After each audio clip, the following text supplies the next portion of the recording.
It's 12 o'clock in South Africa and 3 o'clock in Pakistan.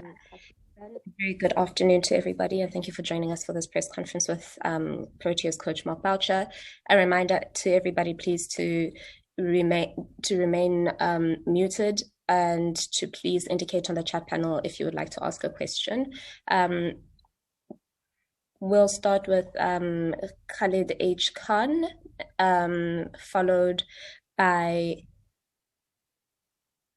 Andre Heisman, as well as Nathan Vogela. Hello, Mark. Mark, can you hear me? Yes, I can. Can everyone? Mark, can you hear me? Please go ahead, Khalid. Mark, first of all, commemoration what happened in Karachi. That's in the past. So, coming into this match, do you think the conditions are more in your favor compared to what you saw in Karachi? Sorry, I'm just going to message you saying that my voice is a bit soft. Should I repeat again? Yeah, what I'm saying is what happened in Karachi is gone. So you now coming to Rawalpindi, do you think the conditions that we see now with the clouds cover and everything, do you think they are more suitable for your kind of borders? I think if you look at the history of this ground, you would probably say that it's more seamer friendly. That's what we've been reading and looking at the past results as well. When we first got here, was it 3 days ago? There's quite a bit of grass on the wicket. We then got there yesterday and all that grass has been taken off. The surface looks to be very dry. Just having a chat around the ground, to a couple of the Pakistan players and coaching staff as well, they don't seem to be too sure how it's actually going to play. There's been a lot of talk in the media about how they're wanting to dry the wicket out. Obviously because of the spinning conditions and the way we sort of played in Karachi as well. But yeah, it's an interesting one. I don't think anyone really knows how it's going to play. There's a lot of plates on the wicket, so it is certainly very dry. And there's not much grass. I mean, most of the grass is cut off 2 days ago. There's a bit of moisture around. There's a lot of dew early morning. We're probably not going to get full day of play in because it gets very dark early on. So we'll have to wait and see. I mean, it's an interesting one. I'm not too sure. I mean, if the Pakistan guys are not too sure it's going to play, it's quite difficult for us to make a call on it. We're probably going to have to cover both angles. Thanks, Bouch. Andre Nathan Kin. Hi, Mark. Just your initial reaction to Cricket Australia pulling out of the South African tour. Is it a bit of a disruption for the two squads currently in Pakistan or not really? No, I wouldn't say disruption. I think we're very focused on what the job at hand is in Pakistan. I think it's disappointing. It's certainly disappointing. I think CSA has expressed their disappointment as well, and it's no different for the players. We had sort of made a lot of plans. I know that there was a lot of planning going into the Australian tour back home. We haven't really been a part of that, but I mean, it seems to be, that a lot of goalposts were being moved for that particular tour for Australia. For example, the one positive that came out of the bubble against Sri Lanka was the hotel that we stayed at. We thought it was a great hotel for us as South Africans. It sort of suits our needs and our sort of cultural way that we are being outdoors. And we even surrendered that to Australia. So, there's probably a feeling that we are laying down the red carpet a bit for Australia, which is frustrating at times.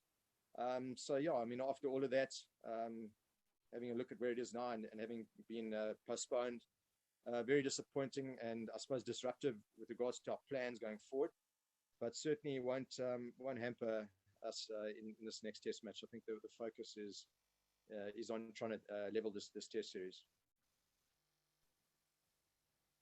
Nathan. Afternoon, Mark. Graham officially announced the inbound tour of this Australia will not go ahead. Will any of the management staff be staying in Pakistan? And will you perhaps be keeping additional players from the test squad for the T20s? Thank you. Okay, so we won't be keeping any test players. It's bubbles intermingling, and it's just literally it probably won't happen. Well, it's not going to happen. The management, as far as I know, myself, Langers, PakvSA will be staying over and looking after that T20 squad that will be coming over. I think they've already actually arrived. So yeah, I mean it's not ideal. There's been a lot of planning that's gone into the 2 tours and also going back and quarantining for Australia. So the planning is all there. We were told right at the at a very late moment that this is going to happen or wasn't going to happen. It's difficult for us to all of a sudden turn around and start changing plans up when there's a T20 around the corner. So we're going to keep the players as per is, and 1 or 2 of our management will continue to stay on here and join the T20 squad. Ken, followed by Fidos. Thanks, PakvSA. Hi, Mark. How much of a blow was it to lose Tabay Shamsi just before the first test? And would you say the planning will be similar for this game, providing Shamo is fit, of course, or do you think a seam bowler who bowls more sort of wicket to wicket like a Vian Mulder maybe comes into the picture? Yeah, to answer the first question, it was a very big blow. I mean, it's when you sort of name a team and 20 minutes before toss, you're busy scrambling, and I think it just broke a bit of a. There's a bit of a bubble burst for us right before the game. Making excuses though, but certainly I would love to have seen our Shamo bowled on that wicket. We saw how good their leg spinner was. A wrist spinner on that was always turn the ball more than what finger spinners were. So who knows what he would have done in it. I think there were other reasons why I lost the game. Certainly not from our bowling. But yeah, I'll go to this game. Shama has had a recent back injury. He hasn't had a lot of overs that he's bowled because of this back injury. Going to this game, yes, he might be effective in this game on this particular that we can be playing. My concern is, and a bit of a red flag for me, is that if he does bowl quite a few overs, wakes up the next morning and he's back sore again, and he's not able to push through. Then you're stuck with one bowler light. So it is a massive red light for me, especially because of the sort of pain that he had with his back going forward. So we have to take that into consideration regarding selection. Another concern is Kesh. Kesh sort of played up at practice yesterday. He went for scans with the doc, came back. There is something there, but he bowled quite a few overs today, and he felt fine. So we'll wait and see how he recovers from his bowling that he had today, tomorrow. So yeah, we haven't selected a final 11 yet. Vian Mulder is certainly in the plans.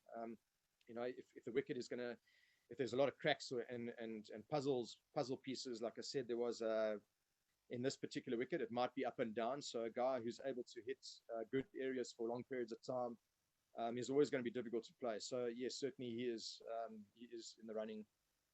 Especially looking at our batting, the way that we batted in the first test, he will add a different sort of look to the side as well, with the extra all-rounder position. Fidos, Abdul Mohir, and then Bazif. Hi, Mark. I just actually wanted to get a bit more of a fitness update. Do you have anything on Dean Elgar? And then could you just repeat what was that happened to Keshav yesterday? I just didn't get that. Dean seems to be fine. He batted yesterday with the injection, and he said he couldn't feel anything, whether couldn't feel pain or couldn't feel anything in the hand. I mean, he batted fine. He batted today as well, and he didn't seem to have any pain. So as far as where we're concerned, he's fit and ready to go. Kesh yesterday during a session, he turned around and he felt some sort of pain in his rib area. He went to the doctor, complained about it. He was a little bit sore. He then went for scans. The scan came up that there was something there. It might be a minor little tear or a bruising of some sort. He then bowled today. I think he bowled close to 15 overs just to really test himself. He felt fine. He felt that the pain was bearable. But we're not ready to make a call on him yet because you never know how his body will react overnight. If he wakes up in the morning and he knows as well, he needs to give us an early call on how he feels. It's one of those things, where as a player, you're the only one who really knows if the pain is bearable to bowl through. So I'm going to have to trust Kesh on this. If he wakes up in the morning, he's fine to play, then yeah, he'll get the nod.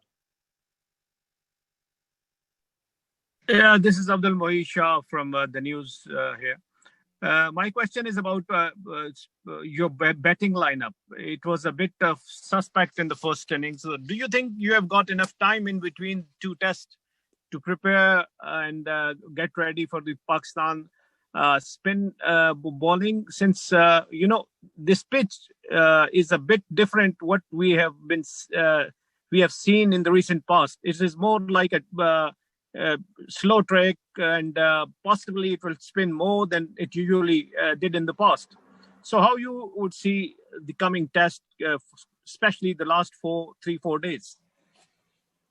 Yeah, look, you say suspect batting lineup. I don't think it's a suspect batting lineup. I think it just needs a lot more mental application from a batting perspective. Also, having 2 runouts in your top 6 is never going to be easy to recover from in subcontinent conditions. I thought we won a good toss. We got off to a good start, and then we sort of just didn't have the mental application to counteract what was some tight bowling. We spoke about this in before the game, but I think sometimes players have to actually physically go through it or see opposition and how they actually play it. So I think our batting in the second innings was a lot better. The application was a lot better. We saw a good partnership with Aiden and Rassie. So I think if that's anything to go by, hopefully the guys have learned the lesson fairly quickly. We've done a lot of work on spin going into this game, having a look at the conditions and seeing how dry it is. So we believe that we've prepared, and we've spoken about a lot of things. Hopefully the guys have learned their lesson on watching how the Pakistan players played it, and also learning from our mistakes in the previous game. And yeah, the rest is up to the players to go out there and put the numbers on the board. I certainly do believe we've got the batting lineup to do it. We need 1 or 2 guys to really get stuck in and get 1 or 2 hundreds, and hopefully the rest of the guys can bat around them. So yeah, I'm pretty confident that we can turn it around. It's like I said, we had a good honest chat after the first test, and I think we learned a lot from watching them and from a couple of our mistakes. So hopefully we can rectify that in the second test. Bazif and then Telford. Yeah, hello, Mark. Bazif Jabbar from cricket.pk. Mark, as we all have heard, that Quinton de Kock was forced to take the captaincy role, and he wasn't exactly ready for that. So now he seems a little low with the bat. So do you think that the captaincy role is affecting him? On a whole, how would you rate Quinton de Kock as a captain? Okay, so he wasn't forced to take the captaincy. It was a conversation that we had, and he said that he would do it in the interim while we sort of have a look and see what other names we might be able to throw into the pot for captaincy. It's been tough on Quinny. Obviously, if you're not scoring runs, it sort of gets highlighted, especially if you're a captain. But I think we're not that harsh on Quinny in this environment. We know that he's a quality player, and there's a good innings around the corner for Quinny. He has been given the extra burden of being a captain. I think that can be tough. And something that he's not used to. The good side of that is that when we get back after this particular tour, we've got a bit of time now before our next test series, so we can sit down and probably make a good solid call on who can take over from him and release him from that burden going forward, and hopefully try to get the best out of him. It wasn't really a consideration on making extreme decisions during a tour, especially a 2-match test series.